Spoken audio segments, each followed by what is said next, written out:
네, 다음은 코로나19 관련 소식도 살펴보겠습니다. 대폭 완화된 새로운 거리두기 시행을 바로 하루 앞둔 가운데 확산세가 심상치 않다는 게 확진자 숫자로 확인이 됐습니다.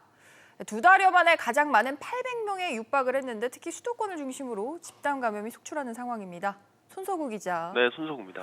오늘 0시 기준 확진자가 얼마나 나왔습니까? 네, 오늘 0시 기준 코로나19 신규 확진자는 794명이었습니다. 전날에는 500명대 후반이었는데 주말 효과가 사라지자 곧바로 200명 가까이 늘면서 확진자가 700명대 후반까지 치솟은 것입니다. 지난 4월 23일에 797명을 기록한 이후 68일 만에 최다 기록입니다. 무엇보다 수도권 지역의 확산세가 심상치 않은데요. 서울과 경기, 인천 등 수도권 확진자는 631명이었습니다. 1월 4일 이후 177일 만에 최다 확진 규모인데 1월 당시는 3차 대유행이 정점에 달했던 시기입니다. 네, 이렇게 수도권에서 확진자가 급증하고 있는 이유가 뭘까요?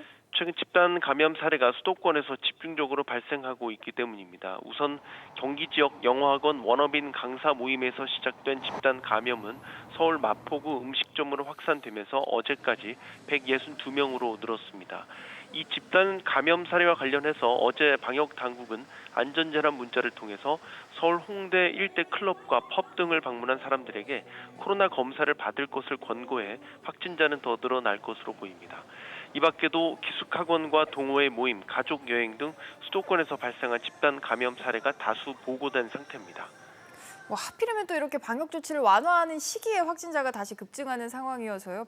방역 당국으로서도 좀 촉각을 곤두세우고 있을 것 같습니다. 네, 어제 방역 당국이 수도권 지역 특별 방역 지침을 발표한 것도 확산세가 심상치 않다고 판단했기 때문인데요.